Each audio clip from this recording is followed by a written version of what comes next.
Fala galera, Todd na área, tudo bem com vocês? Sejam muito bem-vindos para mais um vídeo aqui no canal. E eu já quero começar falando sobre seleção brasileira. Todo mundo sabe que o Tite vai embora aí da seleção depois da Copa do Mundo, né? Ele mesmo já falou isso em entrevista. E ele comentou também que gostaria que Guardiola assumisse a seleção, que seria bem interessante ver o técnico espanhol treinando o Brasil. Então Guardiola, depois do jogo de ontem entre City e Sporting, foi questionado pela TNT Sports sobre essa possibilidade. E se liga na resposta do técnico. Me gustaría te preguntar que en Brasil Tite, el entrenador, anunció que salirá después del Mundial de Qatar. Yo sé que tú tienes el sueño de dirigir un equipo nacional. ¿Brasil podría ser parte de tu sueño? Brasil tiene muy buenos entrenadores brasileños que tienen que entrenar la selección. Porque extranjeros, ¿no?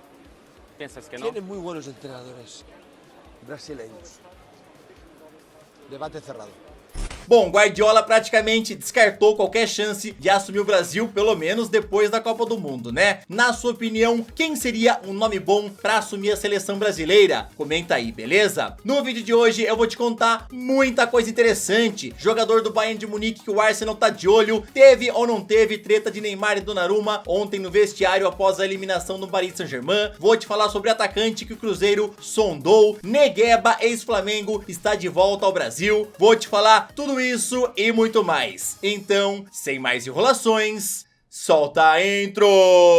Damn, it's gonna be a long night. Yeah. You know.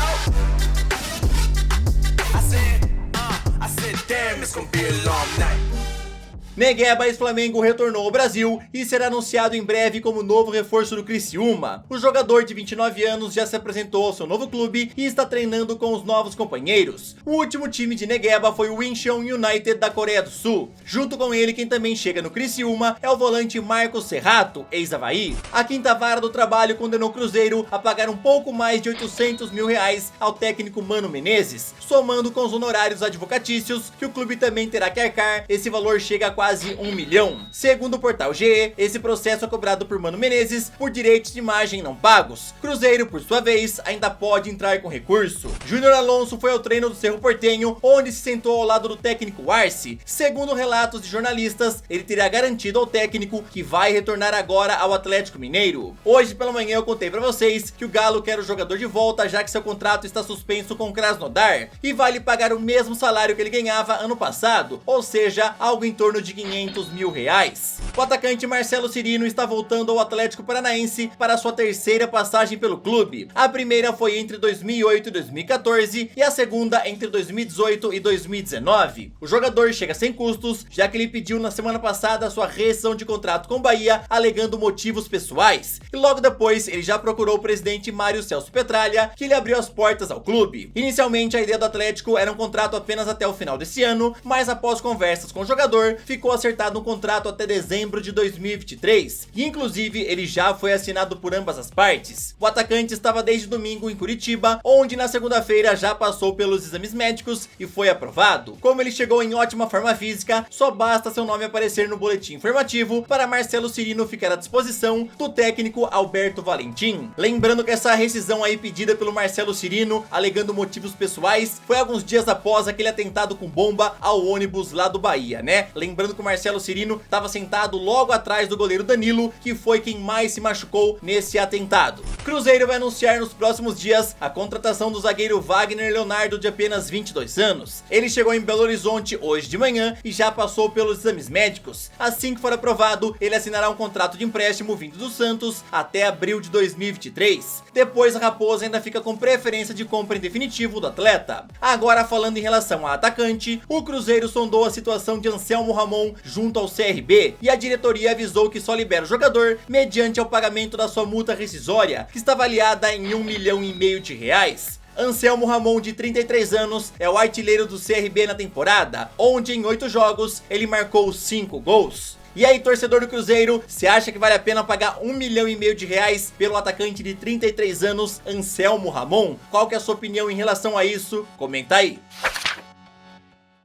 Agora eu já aproveito para te pedir aquela moral, martela o botão do joinha, se inscreve no canal e também ativa o sininho para você sempre ser notificado quando for saindo algum vídeo novo. Vou deixar na descrição o link do meu canal de games e também o link das minhas redes sociais. Lá no Instagram eu sempre posto bastante coisa que eu não consigo colocar aqui nos vídeos. E agora, bora daquele nosso rolezinho pela Europa. A UEFA divulgou que Benzema foi eleito o melhor jogador da semana na Liga dos Campeões, superando Lewandowski, Fernandinho e Milan Skriniar, que disputavam com ele o prêmio. A seleção da semana na Champions ficou desse jeito: Adam no gol, Zinchenko na lateral esquerda, Laporte, Skriniar e Bastoni na zaga, Niklas Süle na lateral direita, Sané, Gnabry e Thomas Müller no meio campo, e no ataque a dupla é formada por Robert Lewandowski e Karim Benzema. Que dupla de ataque, hein? Lewandowski e Benzema. Eu tenho que falar que eu concordo com o prêmio de melhor da semana. O Benzema detonou no jogo de ontem contra o Paris Saint-Germain, marcou 3 gols, foi o principal jogador e pra mim mereceu sim levar esse prêmio, tá? Eu quero saber a sua opinião em relação à premiação e também a seleção da semana. Você trocaria alguém ou não? Comenta aí. O governo da Inglaterra anunciou hoje de manhã várias sanções a oligarcas russos, incluindo Roman Abramovich, atual dono do Chelsea. O bilionário teve congelamento dos seus bens e também está proibido de viajar para o Reino Unido, além de que nenhuma empresa ou cidadão britânico pode fazer negócios com ele. Aí você pode se perguntar, mas e o Chelsea? Acontece alguma coisa com o clube por conta disso? E a resposta é sim, e coisas bem graves. Não existirá mais vendas de ingressos para sua torcida e somente poderá ir ao estádio quem já tiver comprado aquele carnê de ingresso válido por toda a temporada. O Chelsea também não pode mais vender mercadorias, não pode renovar contratos e nem fazer transferências de jogadores, ou seja, nem comprar e nem vender. E para finalizar, o clube também fica proibido de ser vendido. Hoje o Chelsea completa 117 anos e o governo concedeu uma licença para que ele possa continuar competindo normalmente, para que não prejudique funcionários e também os torcedores que já compraram os ingressos. Lembrando que diante dessas sanções, o Chelsea fica com alguns problemas em relação aos jogadores. Por exemplo, o Saúl Ñíguez está emprestado até o fim da temporada e diante das sanções, o Chelsea não pode comprá-lo em definitivo, tá? A não ser que tenha alguma mudança mais pra frente. E também tem 4 jogadores que estão em fim de contrato: o Azpilicueta, o Rudiger, o Christensen e também o Mussonda. Então não poderá renovar com nenhum desses. Ontem o Paris Saint-Germain foi eliminado da Liga dos Campeões ao perder para o Real Madrid de virada por 3-1. Lembrando que até os 60 minutos o time francês estava com a classificação encaminhada, já que no agregado estava 2-0. Porém Donnarumma bobeou, perdeu a bola para Benzema e o francês depois marcou o gol que iniciou a virada do Real. O jornal Marca publicou hoje que após o jogo, o clima que já estava terrível ficou ainda pior, já que segundo o jornal, Neymar foi cobrar Donnarumma no vestiário pela bobeada no primeiro gol. O italiano então teria cobrado Neymar, que errou no lance que gerou o segundo gol, e os dois quase teriam saído na mão. Segundo o jornal, eles só não partiram para a briga porque os companheiros intercederam e separaram. E para finalizar, o Marca ainda publicou que Messi e Neymar consideram deixar o clube ao fim da temporada. O Neymar, assim que soube dessa notícia que circulou pelo mundo inteiro, né, por todas as redes sociais, estava bombando, ele já postou no seu Instagram que não existiu briga nenhuma, tá? Inclusive ele divulgou também uma conversa com Donnarumma, falou que tá tudo bem, não houve cobrança por nenhum lado. O jornal Le 10 Sport da França informou que Erling Haaland quer colocar uma condição para assinar contrato com o Barcelona, e ela seria de um contrato curto, ou seja, para que assim que a situação financeira do clube melhorar, eles possam se sentar novamente e negociar valores de salário e também de bônus. Após a eliminação do Paris Saint-Germain ontem na Liga dos Campeões, vários torcedores já pediram a saída de Maurício Pochettino, e sobre esse assunto o diretor Leonardo falou o seguinte: devemos permanecer juntos, Pochettino continua fazendo parte do nosso projeto até o fim da temporada, não é o momento de pensar nesse assunto, não podemos começar do zero depois de cada derrota. Segundo o jornal The Sun, o Arsenal está pensando em repatriar o atacante Serge Gnabry para ser a contratação de impacto do clube na próxima janela. Lembrando que ele saiu do Arsenal em 2016 por apenas 2,5 milhões de euros, e agora para comprá-lo de volta, os Gunners terão que pagar algo em torno de 75 milhões ao Bayern de Munique. E aí, vocês acham que o Bayern de Munique pode vender o Gnabry novamente para a equipe do Arsenal? Seria interessante para o jogador deixar o time bávaro e voltar para os Gunners? Será que ele avaliaria essa possibilidade? O que vocês acham, hein? Comenta aí.